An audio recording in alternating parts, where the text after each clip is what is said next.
شوہر نے بیٹی کی پیدائش پر بیوی کو طلاق دے دی اور بچی سمیت گھر سے نکال دیا اور خود دوسری شادی کر لی۔ رضیہ نے مشکلات کاٹ کر بیٹی کو پڑھایا اور بیٹی کی خاطر شادی نہ کی۔ پڑھ لکھ کر اس کی بیٹی میڈیکل کالج میں پروفیسر لگ گئی تو لوگ اسے مبارکباد دینے لگے، تو شوہر اپنی دوسری بیٹی کو میڈیکل میں داخلہ دلوانے کے لیے بیٹی کے آفس گیا تو اس کی بیٹی نے یہ کیا دے سکتی ہے مجھے، الٹا یہ تو مجھ پر بوجھ بن جائے گی، اس کے کھانے پینے کا خرچہ ہے، اس کی پڑھائی کا خرچہ، پھر اس کے جہیز کا خرچہ اور پھر اس کی شادی کا خرچہ۔ بیٹی صرف بوجھ ہوتی ہے، جب سے پیدا ہوتی ہے باپ کے کندھوں پر بوجھ بن کر ہی رہتی ہے۔ میں نے پہلے بھی تم سے کہا تھا مجھے صرف بیٹا چاہیے، ورنہ اپنا بوریا بستر باندھ لینا۔ چلو ہٹو یہاں سے، اپنی اس بیٹی کو پکڑو اور باہر نکل جاؤ۔ جاوید نے رخسانہ کے بہتے آنسوؤں کی بھی پرواہ نہیں کی تھی، نہ ہی اپنی معصوم بچی کو پکڑا تھا جو ٹکر ٹکر باپ کو دیکھ رہی تھی۔ رخسانہ نے جاوید کے سامنے ہاتھ جوڑے کہنے لگی، خدا کے لیے مجھے اس جرم کی سزا نہ دو جس میں میرا کوئی قصور نہیں، نہ ہی میرا کوئی اختیار ہے۔ اگر اختیار میں ہوتا تو میں تمہیں بیٹا دے دیتی، لیکن میں بھی اتنی ہی بے بس ہوں جتنے تم بے بس ہو۔ خدا کے لیے خدا کی خدائی کو سمجھنے کی کوشش کرو، اسے جھٹلانے کی کوشش نہ کرو، یہ اللہ کے اختیار میں ہوتا ہے، بندوں کے اختیار میں کچھ نہیں ہوتا۔ وہ کہنے لگا کہ میں کچھ بھی نہیں سننا چاہتا، ایسی باتیں میرے پر اثر نہیں کرتیں، میں صرف بیٹے کا خواہش مند ہوں، میں دوسری شادی کروں گا اور تمہیں بیٹا پیدا کر کے بھی دکھاؤں گا۔ اپنی بیٹی کو پکڑو اور نکلو میرے گھر سے۔ رخسانہ کہنے لگی، تمہیں دوسری شادی کرنی ہے نا تو کر لو، خدا کے لیے مجھے طلاق مت دو، میں کہاں جاؤں گی؟ لیکن پھر بھی جاوید نے اسے 3 طلاقیں ایک ساتھ دیں اور بیٹی سمیت اسے گھر سے نکال دیا۔ وہ روتی ہوئی اپنے بھائی کے گھر گئی تھی۔ والدین بہت بوڑھے ہو چکے تھے، سب کچھ دونوں بھائیوں کے پاس تھا، گھر پر ان کی بیویوں کی حکمرانی تھی۔ روتے دھوتے جب وہ اپنی بیٹی کے ساتھ میکے پہنچی تو بوڑھی ماں نے بیٹی کی طلاق کا سن کر ہی وہیں گر پڑی۔ باپ کے جھریوں بھرے چہرے پر آنسو گرنے لگے، بیٹی کو اپنے سینے کے ساتھ لگا کر پھوٹ پھوٹ کر رونے لگے۔ اپنی بچی کا کوئی قصور نہیں تھا، 2 سال اس نے جاوید جیسے سخت گیر شخص کے ساتھ زندگی گزاری تھی، لیکن لبوں سے اف تک نہیں نکالی، چپ چاپ اس کی ہر زیادتی کو سہتی رہی۔ وہ کہتا تھا دن کو رات کہو تو رخسانہ نے رات کہا تھا، لیکن پھر بھی بیٹی ہونے پر اس نے یوں اسے طلاق دی جیسے کہ بیٹی اس نے جان بوجھ کر پیدا کی ہے، جیسے وہ با اختیار تھی۔ پتہ نہیں مرد بیٹی ہونے پر قصوروار عورت کو کیوں ٹھہرا دیتا ہے، حالانکہ اولاد تو مرد کے نصیب سے ہوتی ہے۔ ہمارے معاشرے میں بس یہی المیہ ہے، ہر بات کا الزام عورت پر لگا کر اسے طلاق نامہ تھما دیا جاتا ہے، چاہے وہ اپنی ساری زندگی اس شخص کے گھر کو بنانے سنوارنے میں گزار دے، اپنی شخصیت کو ختم کر کے اس کے رنگ میں ڈھل جائے۔ ذرا سی شوہر کی مرضی کے خلاف کچھ ہو جائے تو وہ 3 جملے بول کر اسے ہر چیز سے بے دخل کر دیتا ہے۔ وہ جانتی تھی کہ اب اس کی حیثیت بدل چکی ہے، بیٹی اگر طلاق کا ٹھپا لگوا کر میکے پہنچے تو بھابھی اور بھائی اسے ہی قصوروار سمجھتے ہیں۔ پہل تو وہ ماں باپ کے کمرے میں ہی رہتی رہی۔ بوڑھی ماں کا رو رو کر برا حال تھا، باپ بھی بے حد پریشان تھا، جوان جہاں بیٹی پر طلاق کا داغ لگ چکا تھا۔ لوگ آتے افسوس کرتے اور ساتھ میں طنز کے نشستر بھی چلا جاتے، ہو سکتا ہے کہ آپ کی بیٹی کا ہی کوئی قصور ہو، اپنے منہ سے کون کہتا ہے کہ ہم نے برا کیا، سب سامنے والے کو ہی قصوروار کہتے ہیں، محلے والے باتوں باتوں میں سارا قصور رخسانہ پر ڈال کر چلے جاتے۔ یہ تو وہی جانتی تھی کہ وہ کس اذیت سے گزر رہی تھی، کس تکلیف سے گزر رہی تھی۔ اس نے اپنا گھر بسانے کے لیے کیا کچھ نہیں سہا، جاوید کے تھپڑ تک کھا کر چپ رہی کہ شاید وہ بدل جائے گا، لیکن وہ سفاک انسان تھا، کہتا تھا بیٹی ہوگی تو تمہیں طلاق دے دوں گا۔ پورے 9 ماہ رخسانہ نے دھڑکتے دل کے ساتھ گزارے تھے، رو رو کر دعائیں کی تھیں کہ اللہ میرا گھر بسا دے، میرا گھر بچا لے، مجھے بیٹی نہ دینا، لیکن پتہ نہیں اللہ کی کیا مصلحت تھی جو اسے بیٹی ہی ہوئی۔ لیکن اس وقت وہ بڑی مشکل میں آن پڑی تھی، بچی رات بھر روتی رہتی تھی، ماں باپ بوڑھے تھے، کئی طرح کی دوائیاں کھانے لگ چکے تھے، جو کھا کر سوتے ان کی نیند خراب ہوتی تو طبیعت خراب ہونے لگتی۔ اس لیے رخسانہ بچی کو لے کر صحن میں ٹہلتی رہتی کہ کہیں ماں باپ اس کی وجہ سے پریشان نہ ہو جائیں۔ آج بھی وہ ٹہل رہی تھی، بچی تھی کہ پتہ نہیں سے کیا مسئلہ تھا، روئے جا رہی تھی اور رخسانہ اسے بہلانے کی کوشش کر رہی تھی۔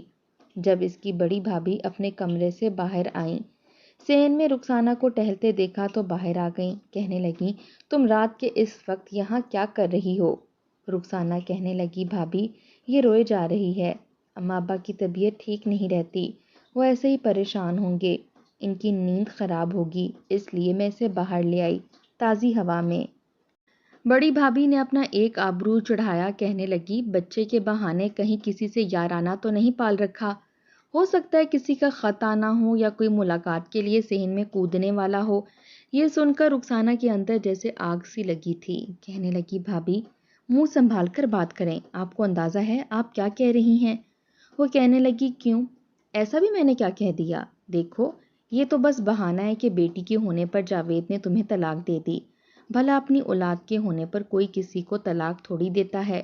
یہ تو ہم سب جانتے ہیں کہ تمہیں جاوید پسند نہیں تھا، تم ٹھہری خوبصورت گوری چٹی لڑکی اور جاوید سانولی رنگت کا نوجوان، تم نے تو اس کے رشتے پر فوراً سے انکار کر دیا تھا۔ بس یہ تو اس کی قسمت تھی کہ تمہاری شادی اس سے ہو گئی، یقیناً تم نے اس کے ساتھ اچھا رویہ نہیں رکھا ہوگا، اور شادی سے پہلے کہ تمہارے قصے کیا ہم سے چھپے ہوئے تھے، سب جانتے ہیں ہم لوگ کہ محلے کے کتنے لڑکوں کو تم نے اپنا عاشق بنا رکھا تھا۔ اس کی بھابھی نے بڑے فراٹے سے جھوٹ بولا تھا۔ بلا شبہ رخسانہ خوبصورت تھی اور محلے کے کئی لڑکے اسے دیکھتے بھی تھے، پسند بھی کرتے تھے، لیکن اس نے کبھی کسی کی طرف نظر اٹھا کر نہیں دیکھا تھا، اور جاوید سے شادی کے انکار کی وجہ اس کی سانولی رنگت نہیں تھی بلکہ اس کی سخت مزاجی تھی۔ اس کے ماتھے کے بل ہی ٹھیک نہیں ہوتے تھے۔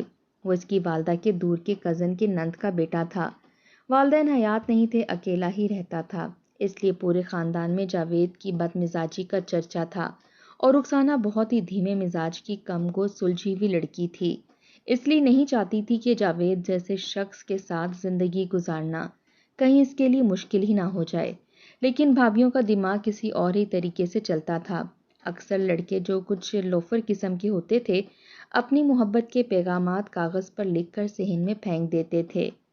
ایک بار بڑی بھابھی کے ہاتھ وہ رکا لگ گیا تو اس نے اس وقت بھی بڑا تماشا بنایا تھا، لیکن بھائیوں نے بہن کی بات کا اعتبار کیا تھا، کہا تھا کہ رخسانہ ایسی نہیں ہے، اور پھر والدین نے بھی یہی کہا تھا کہ ہماری بچی ایسی نہیں ہے۔ باقی لڑکوں کا تو کام ہوتا ہے لڑکیوں کو پریشان کرنا۔ اس لڑکے کو رخسانہ کے دونوں بھائیوں نے اچھا مارا پیٹا تھا اور اس نے دعویٰ بھی کر لیا تھا، لیکن بھابھی کے دماغ میں وہ بات ابھی تک اٹکی ہوئی تھی، اس لیے اس وقت اسے تانا دے دیا، جو وہ پہلے سے ہی شکستہ دل کے ساتھ میکے واپس آئی تھی۔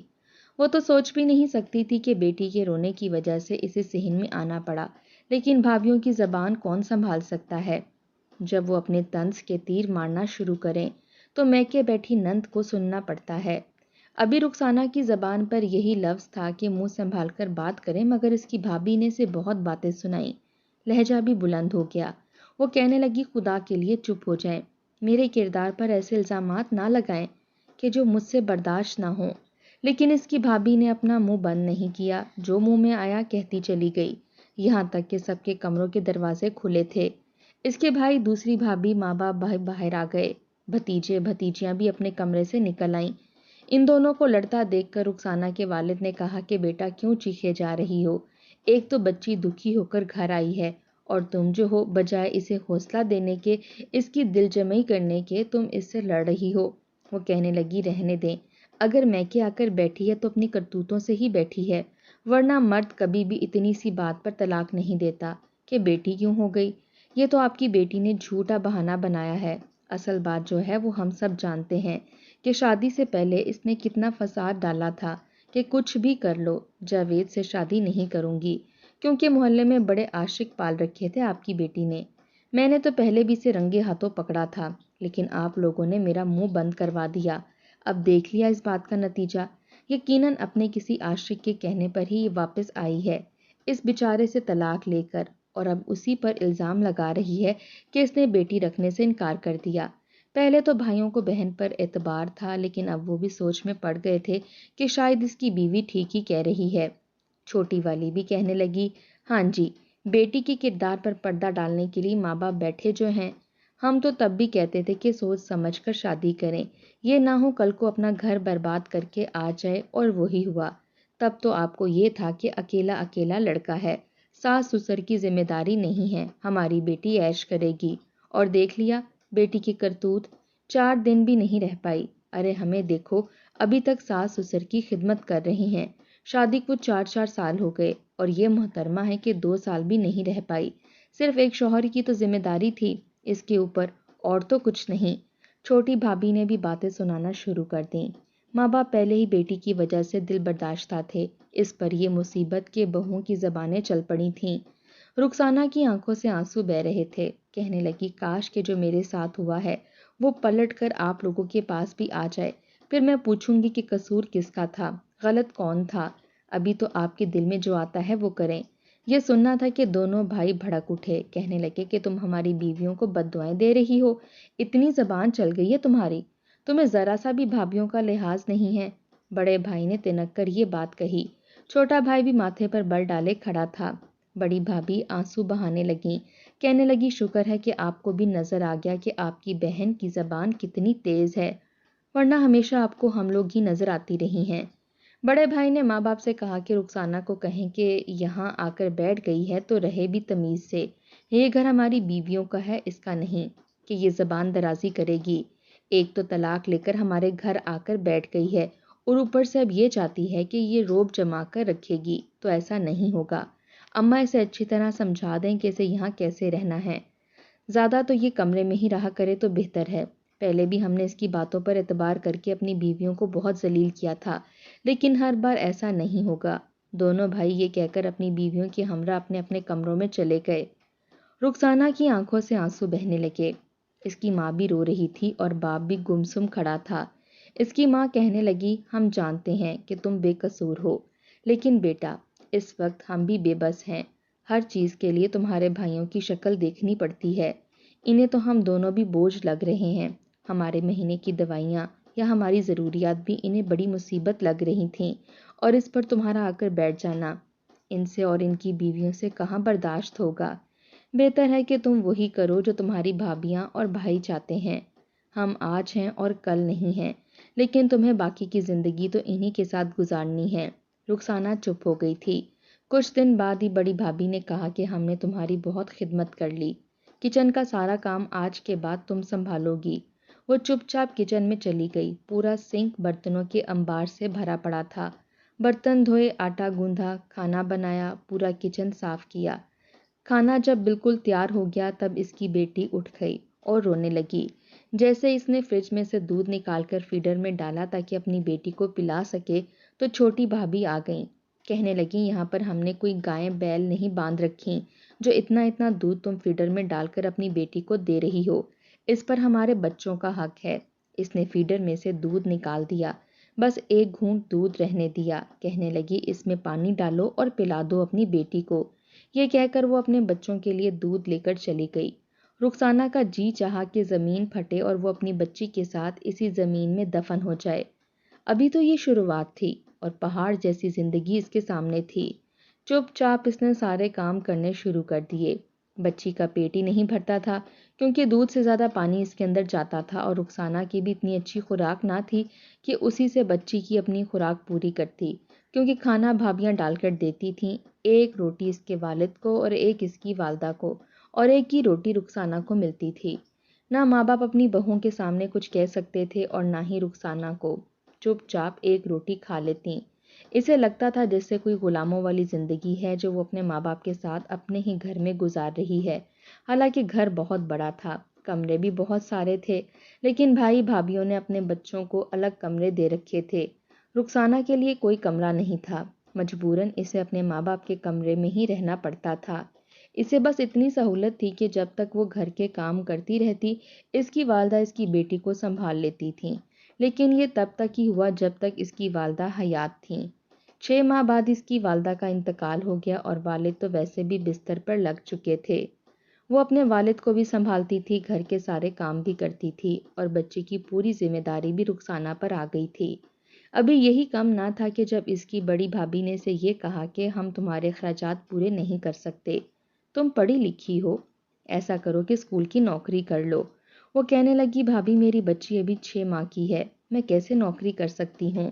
ذرا بڑی ہو جائے تو میں نوکری کر لوں گی، آپ پر بوجھ نہیں بنوں گی، بے فکر رہیے۔ لیکن وہ کہنے لگی نہیں بھائی، اپنی ذمہ داریاں ابھی سے خود اٹھاؤ، بچی کو اپنے ساتھ لے جایا کرو۔ رخسانہ کو سمجھ نہیں آ رہی تھی کہ ایسے حالات میں کیا کرے۔ بھائیوں نے بھی کہا کہ اپنی ذمہ داری خود اٹھاؤ۔ اس نے گھر کے قریب ہی ایک اسکول میں جاب کرنی شروع کر دی اور ان کی بہت منت سماجت کی تھی کہ وہ اپنی بچی ساتھ لائے گی، لیکن میڈم نے منع کر دیا۔ بوڑھے باپ نے کہا کہ جب تک میں زندہ ہوں دوپہر تک تمہاری بچی کو سنبھال لوں گا۔ وہ اپنی بیٹی کے فیڈر تیار کر کے رکھ جاتی تھی اور اس کے والد بچی سنبھال لیتے تھے۔ 1 سال گزر گیا تھا، وہ سینئر کلاسز کو پڑھاتی تھی، اس لیے مہینے کے 20-25 ہزار اس کے پاس اکٹھے ہو جاتے۔ اب یہ ہوا تھا کہ بچی کی فیڈر کے لیے اسے دودھ کے لیے اپنی بھابھیوں کی شکل نہیں دیکھنی پڑتی تھی۔ گھر کی کافی چیزیں وہ خود لے آتی، لیکن جب بھائیوں نے دیکھا کہ وہ کچھ خرچہ کرنے لگی ہے تو باپ کی دوائیاں لانی چھوڑ دیں۔ جب وہ والد کو روتا دیکھتی تو اپنی ہی تنخواہ سے والد کی دوائیاں لا کر انہیں دے دیتی۔ گھر کے کام کاج وہ ویسے ہی کر رہی تھی، کیونکہ اگر وہ یہ بھی چھوڑ دیتی تو گھر کے راشن اور کھانے پینے کی ذمہ داری بھی اسی پر آ جاتی، اور ابھی اس کی تنخواہ اس بات کی اجازت نہیں دیتی تھی۔ بچی بڑی ہونے لگی۔ جب 3 سال کی ہو گئی تب اس کے والد کا بھی انتقال ہو گیا۔ صحیح معنوں میں یتیم ہونا اور بے سہارا ہونا کیا ہوتا ہے، رخسانہ کو اب پتہ چلا تھا۔ بیٹی 3 سال کی ہو گئی تھی، اس لیے اس نے اسی اسکول میں اسے داخل کروا دیا۔ اب تو اس کی تنخواہ بھی بڑھ چکی تھی۔ وہیں پر وائس پرنسپل کی سیٹ پر بیٹھا نوجوان رخسانہ میں دلچسپی لینے لگا، کیونکہ اس کی اتنی عمر تو تھی نہیں، لیکن پھر بھی اس نے سوچ لیا تھا کہ بیٹی کی خاطر ساری زندگی یوں ہی گزار دے گی، کیونکہ جب سگا باپ ہی سگا نہ بنا تو ستیلا کیا سگا بن کر دکھائے گا۔ بہرحال 3 سال سے عبداللہ رخسانہ کو دیکھ رہا تھا۔ کبھی بھی اس نے نظریں اٹھا کر کسی کی طرف دیکھا تک نہیں تھا، بس اپنے کام سے کام رکھتی تھی۔ سائنس اور میتھ کی ٹیچر تھی اور بڑی ایمانداری سے اپنی ڈیوٹی بخوبی نبھا رہی تھی۔ بچوں کی وہ فیورٹ ٹیچر بن چکی تھی، یہاں تک کہ نئے آنے والے بچوں کو بھی پڑھاتی تھی۔ عبداللہ نے پہلے بھی بڑی کوشش کی کہ رخسانہ سے بات کرے، کچھ بے تکلفی بڑھائے تاکہ وہ کچھ پوچھ سکے کہ کیا مجھ سے شادی کرنا چاہو گی، لیکن جب اسے یہ پتا چلا کہ وہ طلاق یافتہ ہے اور ایک بچی کی ماں ہے اور اس کی بچی بھی اب اسکول میں پڑھنے لگی ہے تو وہ کچھ چپ سا ہو گیا تھا۔ اس سے رخسانہ کی عادت اور مزاج بہت اچھا لگا تھا، لیکن یہ بھی جانتا تھا کہ اس کی ماں کبھی بھی رخسانہ جیسی لڑکی کو اپنی بہو نہیں بنائے گی جس کی پہلے سے ایک بیٹی ہو، اور ایک ماں سے اس کی بیٹی کو جدا کرنا ماں کے ساتھ بھی ظلم ہے اور بیٹی کے ساتھ بھی۔ لیکن اپنے دل کے ہاتھوں مجبور ہو کر اس نے ایک بار رخسانہ کو اپنے آفس میں بلایا۔ اسے لگا کہ شاید کسی ٹیچر نے اس کی شکایت لگا دی ہوگی۔ وہ بڑی گھبرائی ہوئی عبداللہ کے آفس میں گئی تھی۔ جب عبداللہ نے کہا کہ مجھے آپ سے ذاتی طور پر کچھ پوچھنا ہے تو رخسانہ کہنے لگی جی کہیے۔ وہ کہنے لگا آپ مجھے اچھی لگتی ہیں، اگر آپ کہیں تو کیا میں اپنی والدہ کو آپ کے گھر بھیج سکتا ہوں؟ لیکن رخسانہ نے انکار کر دیا، کہنے لگی کہ نہیں، میں شادی نہیں کرنا چاہتی، کیونکہ کوئی بھی میری بیٹی کو میرے ساتھ نہیں اپنائے گا اور میں نہیں چاہتی کہ میری بیٹی ایسی زندگی گزارے اور وہ میرے بھائیوں اور بھابھیوں کے رحم و کرم پر ان کی ملازمہ بن کر رہے۔ میں محنت خود کروں گی لیکن اپنی بچی کو اچھی تعلیم دلاؤں گی۔ عبداللہ کہنے لگا آپ کی سوچ بہت اچھی ہے اور میں آپ سے آپ کی بیٹی جدا بھی نہیں کروں گا۔ وہ کہنے لگی آپ کے گھر والے کبھی نہیں مانیں گے، اس لیے نہ تو مجھے آزمائش میں ڈالیں اور نہ ہی خود کو۔ پھر بھی عبداللہ نے اپنی والدہ کو رشتے کے لیے بھیجا تھا اور وہ بھی منہ بنا کر ہی آئی تھی، بیٹے کے بے حد مجبور کرنے پر۔ بھابھیوں نے پہلے ہی انکار کر دیا اور اس کے بعد رخسانہ کو یہ کہنا شروع کر دیا کہ اب تم نے دوبارہ سے وہی کام شروع کر دیے، تم نے اپنے عاشق پالنا شروع کر دیے ہیں۔ اسکول جاتے ہوئے تمہیں اتنا عرصہ نہیں ہوا اور تم نے پھر سے وہاں کے پرنسپل کو اپنے جھانسے میں پھنسا لیا۔ اچھا ہوا کہ تمہیں جاوید نے طلاق دے دی، ایسی عورت کو بھلا کون اپنے ساتھ رکھ سکتا ہے؟ رخسانہ ایسی باتیں سن کر تنگ آ گئی تھی۔ اگلے دن جب وہ اسکول گئی تو سیدھی عبداللہ کے آفس میں گئی تھی اور بڑے غصے میں گئی تھی۔ عبداللہ اس وقت اپنے کام میں مصروف تھا، بنا اجازت لیے ہی وہ اندر آئی تھی۔ کہنے لگی آپ سے کس نے کہا تھا میرا رشتہ بھیجیں؟ وہ کہنے لگا کہ میں آپ کو آپ کی بیٹی کے ساتھ رکھنا چاہتا ہوں اور اپنی والدہ کو میں نے راضی کر کے ہی بھیجا تھا، لیکن آپ کی بھابھیوں نے تو بات تک نہیں سنی۔ وہ کہنے لگی آپ کو پتہ ہے آپ کے اس قدم سے میری زندگی اور جہنم بن کر رہ گئی ہے۔ میری بھابھیاں مجھ پر غلط الزام لگاتی ہیں۔ بتائیں کب میں نے آپ سے محبت بھری باتیں کی یا اپنی اداؤں سے آپ کو متاثر کرنے کی کوشش کی؟ میں تنگ آ چکی ہوں ایسے الزامات سن سن کر۔ خدا کے لیے میری زندگی آسان کر دیں، میری جان چھوڑ دیں۔ وہ آنسوؤں سے رو رہی تھی۔ عبداللہ نے جب اسے روتے دیکھا تو کہنے لگا، باخدا میں نے ایسا کچھ نہیں کیا، صرف آپ مجھے اچھی لگتی تھی اس لیے میں نے یہ قدم اٹھایا۔ اگر آپ کی بھابھیوں نے آپ کی زندگی کو اتنا ہی اجیرن بنا کر رکھا ہے تو پھر ایک بولڈ سٹیپ آپ کو بھی اٹھانا پڑے گا۔ چھوڑ دیں اپنے بھائیوں اور بھابھیوں کو، میں قسم کھاتا ہوں آپ کو پوری عزت اور احترام سے رکھوں گا۔ آپ کی بیٹی کو کبھی بھی باپ کی کمی محسوس نہیں ہونے دوں گا۔ کبھی آپ کی گزشتہ زندگی کے بارے میں کوئی سوال نہیں کروں گا کہ طلاق کیوں ہوئی تھی، وجہ کیا تھی، شوہر نے کیوں چھوڑ دیا، کیونکہ 3 سال میں آپ کا کردار دیکھ چکا ہوں۔ آپ کی شرافت کی گواہی میں خود دینے کو تیار ہوں، اس لیے مجھے کسی کی گواہی اور ثبوت کی ضرورت نہیں ہے۔ اپنی والدہ کو دوبارہ بھیجوں گا اور اس بار خود بھی آؤں گا، آپ کے بھائیوں سے بات کروں گا، لیکن آپ کو میرا ساتھ دینا ہوگا تاکہ میں آپ کو اس مصیبت سے نکال سکوں۔ اگر آپ میرا ساتھ نہیں دیں گی تو بہت مشکل ہے، اچھی طرح سے سوچ سمجھ کر مجھے بتا دیجیے گا۔ رخسانہ اس بار سوچ میں پڑ گئی تھی کہ اسے کیا کرنا چاہیے۔ سہارے کی ضرورت تو اسے بھی تھی اور عبداللہ بھی ایک شریف قسم کا انسان تھا اور اسی کا ہی ہم عمر ہوگا۔ اپنے گھر میں طرح طرح کے طعنے سننے سے بہتر تھا کہ وہ شادی کر لیتی، کیونکہ اس کی بھابھیاں اسے بدنام کر رہی تھیں، محلے والے اسے ناپسندیدگی سے دیکھنے لگے تھے، سب کو لگتا تھا کہ طلاق رخسانہ نے ہی اپنی وجہ سے لی ہے۔ بہرحال اس نے عبداللہ کو کہہ دیا کہ اپنی والدہ کے ساتھ آ جائے۔ عبداللہ اپنی والدہ کو لے کر رات کے وقت آیا تھا جب اس کے دونوں بھائی موجود تھے اور اس نے بڑی عزت اور احترام سے رخسانہ کا ہاتھ مانگا تھا، لیکن بھابھیوں کی زبانیں چلنے لگیں کہ آپ کی بہن نے عاشق پال رکھے ہیں۔ اس کی ماں کو ہم نے 2 دن پہلے انکار کیا لیکن پھر بھی اسے چین نہیں ہے، اس لیے دوبارہ سے آ گیا ہے، دیکھ لیں اپنی بہن کے کرتوتوں کو۔ دونوں بھائی غصے سے عبداللہ کو دیکھ رہے تھے۔ وہ کہنے لگا کہ اگر آپ کی بہن نے مجھے اپنے عاشق بنایا ہوتا تو میں اسے لے کر بھاگ چکا ہوتا، آپ کے سامنے عزت سے رشتہ نہ مانگ رہا ہوتا۔ آپ کی بہن بہت شریف ہے، اس کی شرافت کی گواہی مجھے ان عورتوں سے نہیں چاہیے۔ میں آپ کی بہن کو عزت دینا چاہتا ہوں اور اس کی بیٹی کو بھی باپ کا پیار دینا چاہتا ہوں۔ میرے خیال سے آپ کو اعتراض نہیں ہونا چاہیے کیونکہ آپ کو اپنی بہن کا بوجھ نہیں اٹھانا پڑے گا، لہٰذا میں یہاں سے آپ لوگوں کی رضامندی سنے بغیر نہیں جاؤں گا۔ بہرحال اس کے بھائیوں نے فیصلہ رخسانہ پر چھوڑ دیا تھا، لیکن رخسانہ نے انکار کر دیا کیونکہ وہ اس کی ماں کے تیور دیکھ چکی تھی۔ عبداللہ بے شک اچھا انسان تھا، لیکن اس کی والدہ کبھی بھی نہ اسے قبول کرتی نہ اس کی بیٹی کو۔ اس نے محنت کی اور ایک اور ہائی فائی اسکول میں جاب کرنے لگی۔ اس کے علاوہ 9th اور میٹرک کے بچوں کو پڑھانے لگی جن کی فیسیں جمع کر کے وہ اپنی بیٹی کو اچھے اسکول میں پڑھا رہی تھی۔ وقت یوں ہی گزرنے لگا۔ گھر کا بٹوارا ہوا تو بھائیوں نے کہا کہ ہم یہ گھر بیچنا چاہتے ہیں۔ تب پہلی بار رخسانہ نے آواز اٹھائی تھی، اپنے بھائیوں سے اپنا حق مانگا تھا اور عدالت تک کا سہارا لیا تھا۔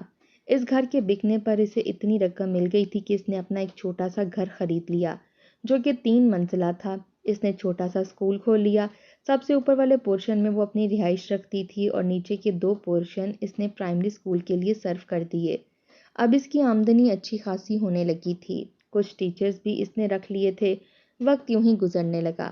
بیٹی نے میٹرک میں ٹاپ کیا اور اس کے بعد میڈیکل سائنس لی تھی۔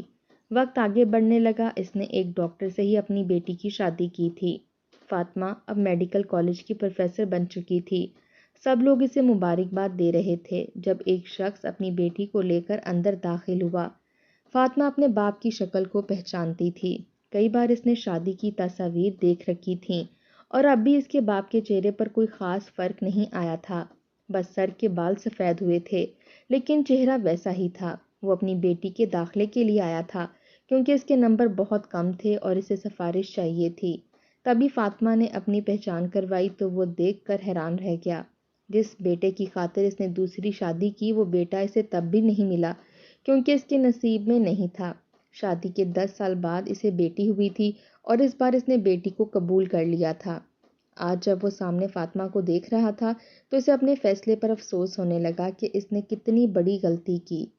بیٹا ہو یا بیٹی، اگر انہیں تعلیم کے زیور سے آراستہ کیا جائے تو دونوں ہی ماں باپ کے لیے فخر کا سبب بنتے ہیں۔ رخسانہ نے ہمت نہیں ہاری تھی، اپنی تعلیم کے بل بوتے پر ہی اسے اپنی بیٹی کو اس مقام تک پہنچایا تھا، اور آگے فاطمہ نے بھی اپنی ماں کا سرخرو کیا تھا۔ خدا را بیٹیوں کو بوجھ مت سمجھیں، وہ بوجھ نہیں ہوتیں،